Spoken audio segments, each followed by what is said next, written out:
دور جاہلیت کے مشرکین اور ہمارے مشرکین میں ایک بنیادی فرق یہ ہے کہ وہ جب کسی بڑی مشکل میں پھنستے تھے تو وہ خالص اللہ کو پکارتے تھے۔ اللہ تعالیٰ نے سورہ عنکبوت کی آیت نمبر 65 میں یہ بات ارشاد فرمائی ہے کہ فَإِذَا رَكِبُوا فِي الْفُلْكِ دَعَوُا اللَّهَ مُخْلِصِينَ لَهُ الدِّينَ، جب وہ کشتی میں سوار ہوتے تھے نا اور کشتی ڈولنے لگتی تھی تو بڑا جو ہے نا وہ طوفان آ رہا ہے اور وہ پانی کے سیلاب میں اور وہ پانی کے عذاب میں مبتلا ہونے لگے ہیں، تو کیا کرتے تھے؟ دعوا اللہ مخلصین لہ الدین، تو وہ خالص دین اللہ تعالیٰ کے لیے کرتے ہوئے اللہ کو پکارتے تھے۔ لیکن فلما نجاہم الی البر، اللہ تعالیٰ فرماتے ہیں کہ جب وہ انہیں خشکی کی طرف نجات دے دیتا اذا ہم یشرکون، تو اچانک وہ دوبارہ سے شرک کرنے لگتے۔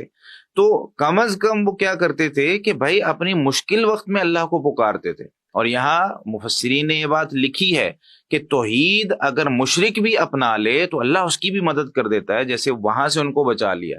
تو میرے بھائی آج توحید اپنانے کی ضرورت ہے، آج نا ایک اللہ کو پکارنے کی ضرورت ہے۔ سارے شرک کے دروازے بند کریں، ہر چیز ختم کریں اور صرف ایک اللہ کے سامنے گڑ گڑا کر اللہ تعالیٰ سے یہ دعا کر لیں کہ اللہ یہ جو عذاب آیا ہوا ہے اس عذاب سے ہمیں نجات دے دے۔ اللہ ان کو بچا سکتا ہے جو مشرکین اتنے بڑے تھے۔ تو میرے بھائی اگر ہم خالص مسلمان توحید اپنا لیں اور مستقل بنیادوں پر اس کے اوپر اپنی زندگی گزارنا شروع کر دیں تو اللہ تعالیٰ ہمیں نہیں بچائے گا۔